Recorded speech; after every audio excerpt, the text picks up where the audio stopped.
For those online, this is the candidate presentation, or the mayoral candidate presentation for Mr. Cameron Hull. He's presenting to Central Elementary students to help them better understand government at the local level. And students at Central are participating in the parallel election supported by student vote on Friday, November the 14th.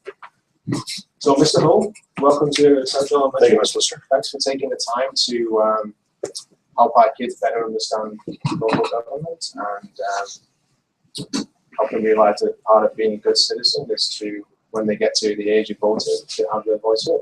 So, well, thank you so much, and I appreciate the opportunity, and not only the opportunity, but the honor to come to your classroom and to speak to all of you fine young people. So first off, is what the mayor does. Okay, and this can be really simple.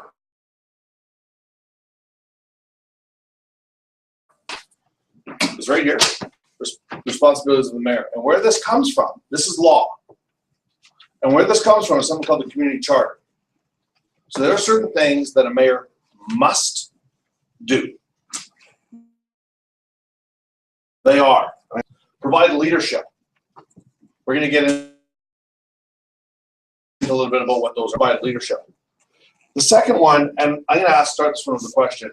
Who here has ever heard of peace, order, and good government? If you've heard that, if you put your hand up if you've heard that. Okay, I'm real. Oh, you've heard of it, really?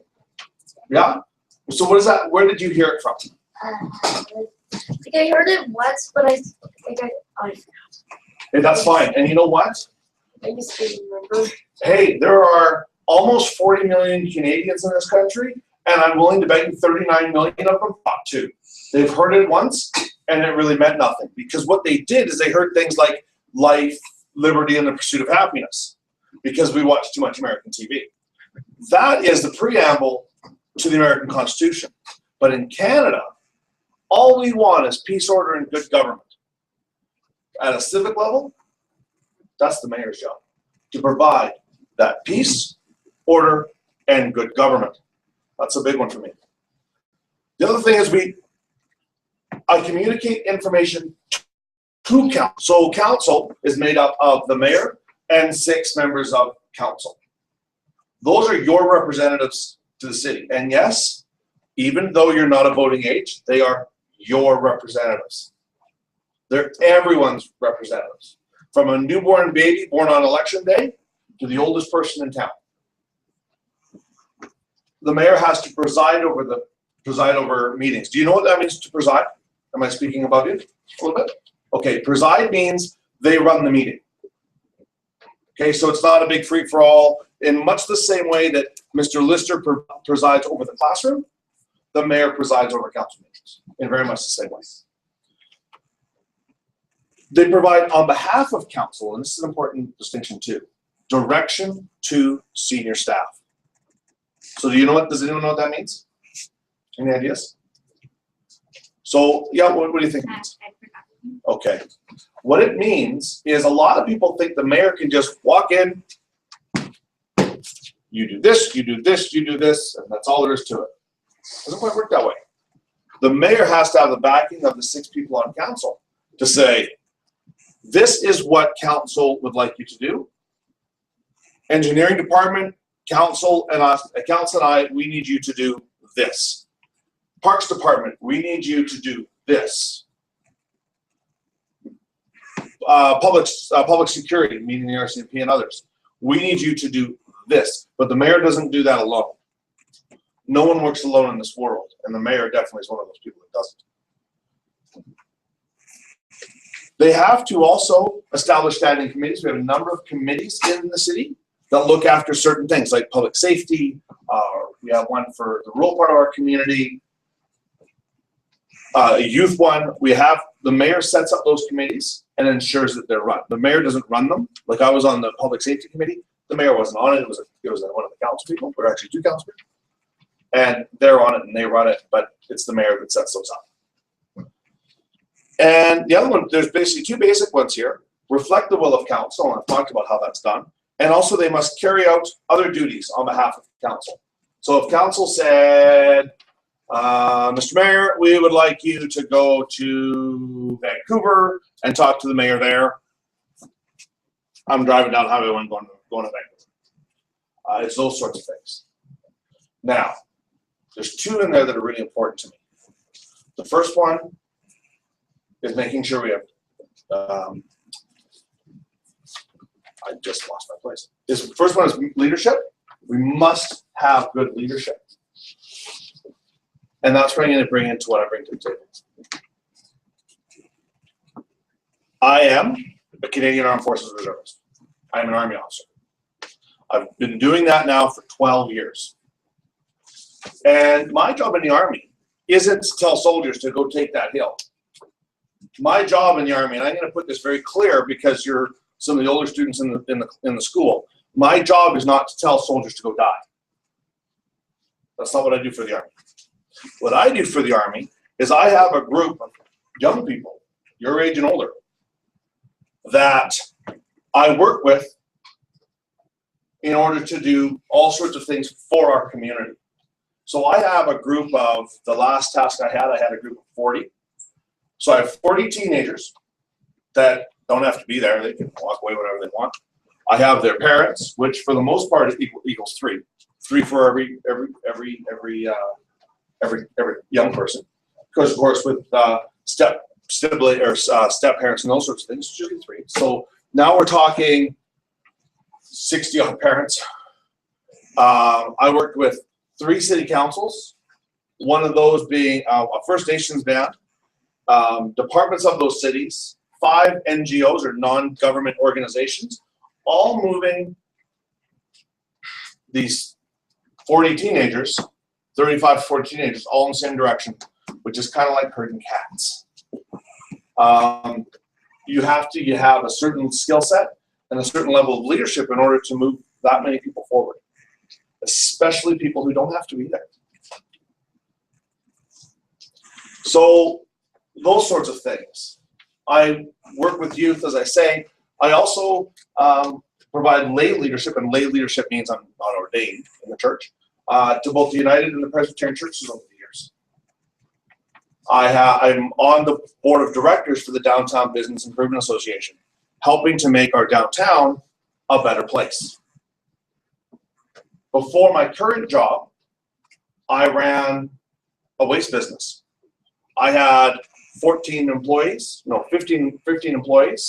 I ran 8 trucks. I was responsible, if it got rained on, I was responsible for it from North Vancouver to Hope. Millions of dollars worth of assets were at my command and disposal. Now, I'm a small business owner. We need leadership within our city. Not only can I bring that, but I don't believe it's here today. That's unfortunate. We have some real problems and concerns in our city that needs to get dealt with. And that leads me into having peace, order, and good government. I'm not going to speak out of turn here when I ask you, and I'm not going to ask for hands, but I want you to honestly believe. In our city, do we have peace in our city? Do we have order in our city? Do you know what that means by order? That means, are things going the way they should be going? And I mean, just in general life. Order means it happens, like I say, the way it should. And is it happening? Are we having crime issues in our city? I believe we are. And then we have good government. And I want to just point out people online, but also for you, and this is where that good order part, or the good government comes in. In 2000, and I'm going to do a little bit of history for you here. 6 years ago, just before the last election, it was decided, and Clint Hames was mayor, it was decided that we were going to move our public work yard. Okay? So, no problem, we found land, it was great, city-owned land, we just had to buy on a lease, we did that. Now we had to actually build on that land to make the city work yard. It was going to cost us, at the time, $3.6 million to do that. A lot of money. In 6 years, nothing's been done. Shovel has not hit the dirt. It just went up for tender, finally, last summer, at a projected cost of $5.1 million. Good government means we don't throw away almost $2 million because we didn't work on something. The exact equivalent to that is how many of you, and be honest, do your homework on time? Okay, so some of you. How many of you have to wait for Mr. Lister to get on you and finally say if you don't do it, you're not going to be successful in grade 6? Thank you for being honest. Because you know what? My son was like that. My daughter was like that. And it was here in this classroom and also in Ms. Bartel's class that they learned that they can't really do that. Unfortunately, some people still have yet to learn that lesson as adults. And that's why we're spending more than we should in the exact same way that tell me if I'm wrong, but marks get deducted for late work, right, still? I know you did that with Nigel at least once. Yeah. So because you could have gotten, say, 100%, but because it's late, well, you're not getting 100% anymore. There's consequences to it. And just like it is with this. So if you'll indulge me, I'm a guy who loves numbers, because there's a lot rattling around up here. And these always keep you on track. And I learned this in school. That's why you take notes in class, right? Because you're going to learn a lot. So it's always good to take notes. So as I said, I want to let you a little bit know about me. I live in this neighborhood. I moved to Chilliwack. I and my family moved to Chilliwack 9 years ago. So we've been here that long. We moved from Surrey. I moved out here. I gotta tell you, one day I moved out here. I used to be a garbage man in the city. And I drove out here to work one day, and I fell in love with this city. I absolutely fell in love with it. Immediately. It was like a love at first sight kind of thing. 2 months later, we moved out here. We moved out here. Our daughter, who's our eldest child, we enrolled her over at Tyson Elementary. We lived down in Sardis at the time. And then when we decided to buy a house 6 years ago, we moved here. And this classroom, actually, both of my kids spend time in this very classroom.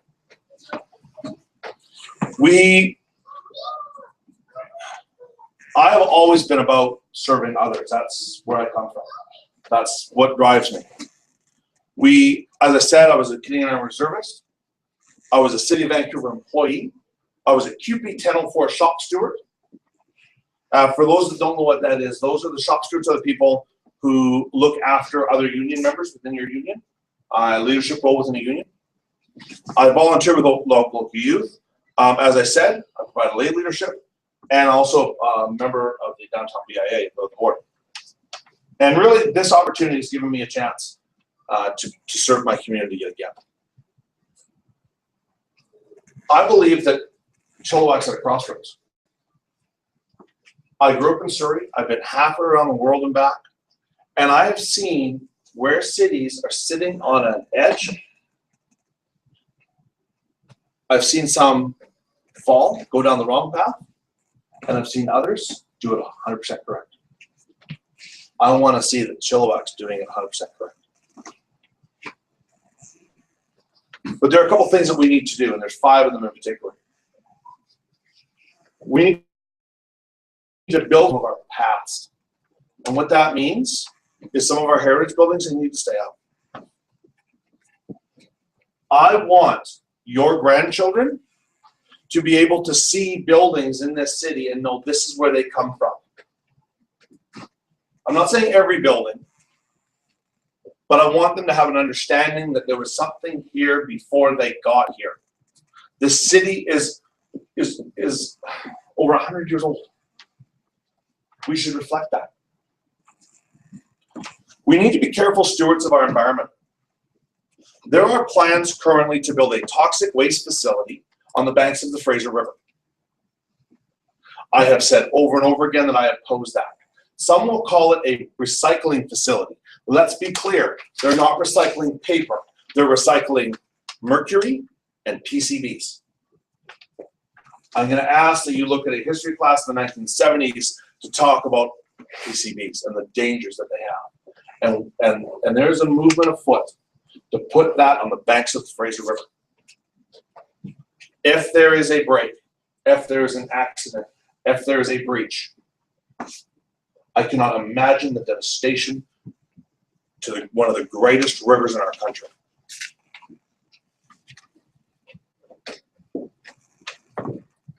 We need to respect agriculture and the hard work of our farmers and our ranchers. We need to keep land within the ALR. The city has a part to play in that.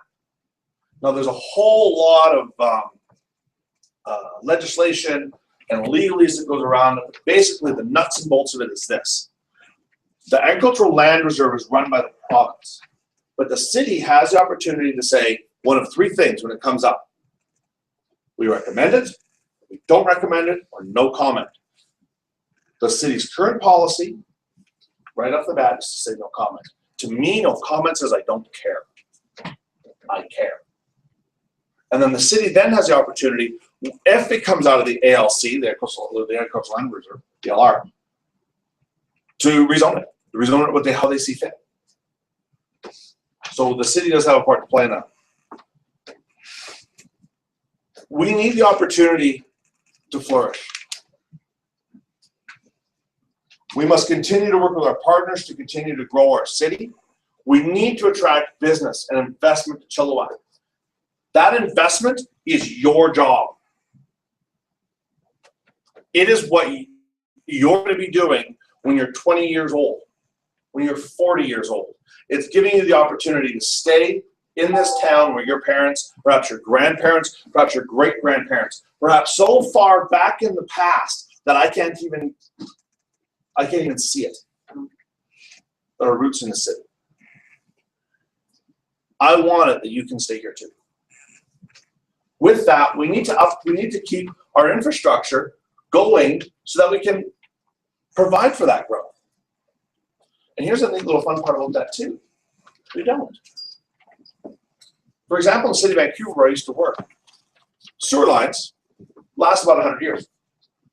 So what the city of Vancouver does is they basically, and this, I'm simplifying it a little bit, but they've separated the entire city into 100 sections. And they do a different section every year. So that way they don't have sewer breaks because they fix them before it happens.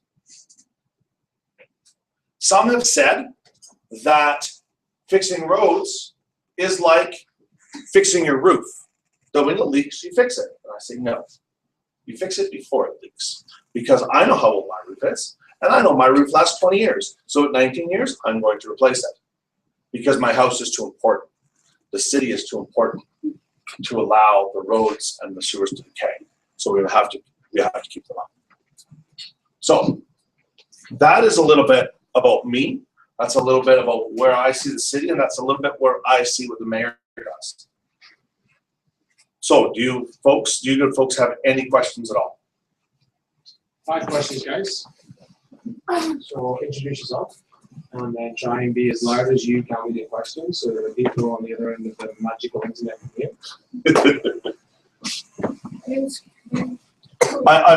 You're gonna have to help me a little bit, because not only does the mic have to hear you, but I have to hear you as well. And I'm a little deaf in one of my ears, so I need you to help me a little bit with that, okay? My name's Cameron. Good name, Cameron. Okay, that is, I like where you're going with that, because what that tells me is that youth have nothing to do with the city. Am I going to build an arcade? No. And why? Because it's not the city's purview, and what that means is not the city's responsibility. I hate that, because it feels like I'm pushing it off on somebody. But it's not their purview to actually open an arcade or open any business. Does that, however, one thing the city can do though is, let's just say, Cameron, that you came to City Hall, wanted to open a business. This was your business plan of running an arcade. There are some cities that say, no, we're not having any arcades, or the only arcades we're going to have are for adults. Would I be open to that kind of a business opening up in Chilliwack with some safeties in place for young people? Certainly. Certainly. And I am going to point out, by the way, we do have one. My son goes to it all the time. I'm not going to, yeah, I'll give him a plug. Why not? It's Dark Side Games. It's on Wellington. It's actually, you play, it's kind of neat too, because you play like Xbox and that kind of stuff, and it's just the games that are there, and you pay by the hour. So I'll give Dark Side a plug. But we do have that kind of thing. But what we can do, however, for youth is, and here's something that's done in Surrey and in Vancouver. Out of the community centers, we do this, but not as much as we could, okay? We do this in July. Is outside of places like this, or our community centers, or wherever, they run programs, low or no cost programs for youth. And they're generally geared around sports, they're geared around leadership, they're geared around just being part of the community. And one of the ones that I used to participate in, and this is going back a couple of years, right? I used to go to the Newton Youth Center. That's where I lived. And we had, and like I say, it was just a place for teenagers or kind of 12 and up-ish, 11 and up-ish, to just hang out. It was a safe place. There was people around. It was just a good, safe place to be. And we don't have those. Like I said, we have it, but we don't. We have one that runs out of CSS, but it's not a full-time thing. I would love to see them as full-time. And they're like little rec centers. Actually, what the city did is actually bought a house that was right beside Newton Athletic Park. And that was the Newton Youth Center. They did the same thing at Wally, and they did the same thing in Cloverdale. They bought little houses that were beside the parks, and they turned them into youth centers. Anything else? So first off, sorry, Cameron, did that answer your question? Okay. Anyone else? One more. Thank you, Jackson. Well, first of all, my name is Jackson. Hello, Jackson. If I left you, would it help the animals on the street survive and provide more animal shelters? Will I provide more animal shelters? Will Because you try no, and I hear you 100%. Because of course, you know, animal shelters are run through predominantly the SPCA. Could the city give more support to that? To be honest, I don't know. I'd love to be able to tell you yes, but and I'll be straight up with you. That's the first time I've been asked that question. Since I've started this process a month ago, you're the first person that's asked me about street animals. So I don't have an answer for you. So what I'm going to do is I'm going to find an answer for you, and I'm going to let Mr. Lister know so he can give you that answer. Does that work for you? Okay. Just off the top of my head, there are ways that we can support, the city can support in really no cost ways, that we can support groups like Animal Haven, like the SPCA. There are ways to do that. But as for if the city can open up a shelter themselves, I don't know. But like I said, I'll find that answer for you, and I'll get it to Mr. Lister. And if we can, what kind of costs we're looking at, because oftentimes it comes up to $1. Anyone else? That left the U.S. Mayoral jail help keep animals, wild animals out of the city. Okay, would I help keep wild animals out of the city? Here's one of the hard parts to that. We're in their neighborhood. You know, that's just the reality of it. We're in their neighborhood. Now, we need to do things that we can live together. Some of those we're doing very well. Some of them, not so well. And some of those are personal responsibilities. It's not just the city. But definitely the city can do more to help us live together. And it's not a problem just in Chilliwack. That is a problem everywhere in the world. Because as people grow and as we get bigger, as the population gets bigger, it'll affect us more. A good example of that is where I live, and I just live over by the Hope River. We have coyotes. Our cat doesn't go outside because I like my cat. And I really don't want to see it feeding the coyotes. So, you know, we do that. We have garbage cans that the raccoons can't get into, right? Things like that. So am I going to eradicate wild animals? No, of course not. Am I going to do things and promote things that help us live together? You bet 100%. Does that answer your question? Yeah. Good. Anyone else? Angelina? Well, my name's Angelina. Hi, Adelina. If you were elected, what would you try to do to help the hungry people in Chilliwack? Okay, help the hungry in Chilliwack. There are a number of things that can be done. And what I would love to do is build more opportunities for those people to get food. However,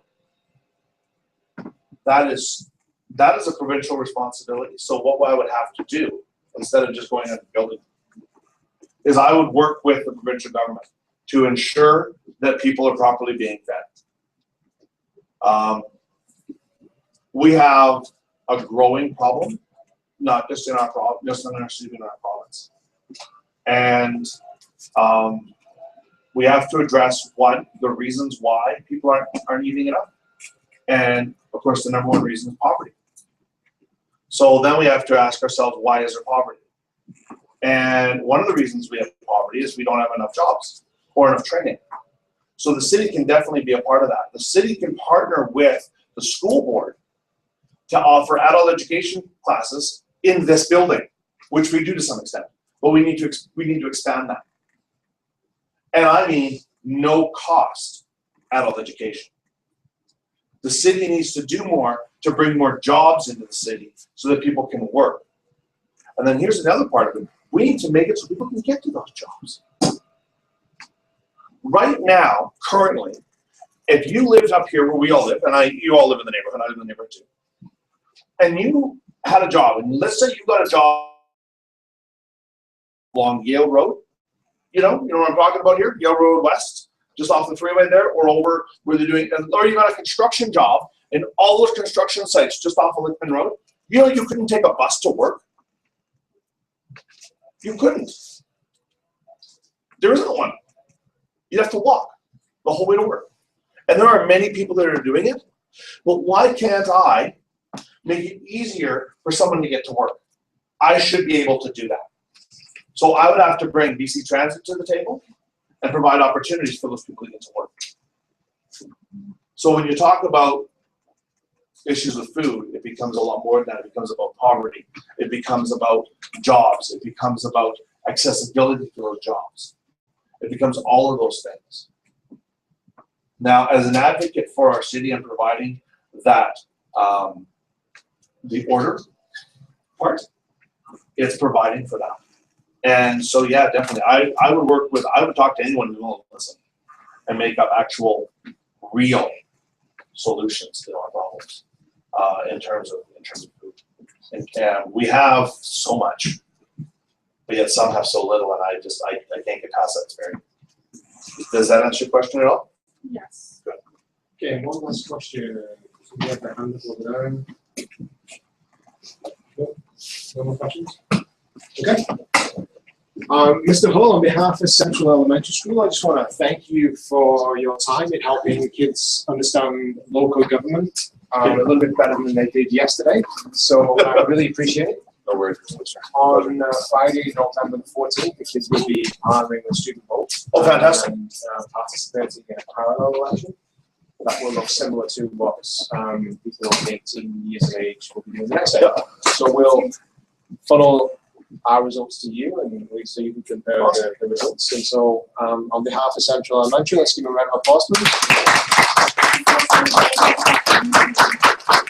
I'm just going to turn the feed off now, Mr. Hall, so we can. Okay. Just your Goodbye.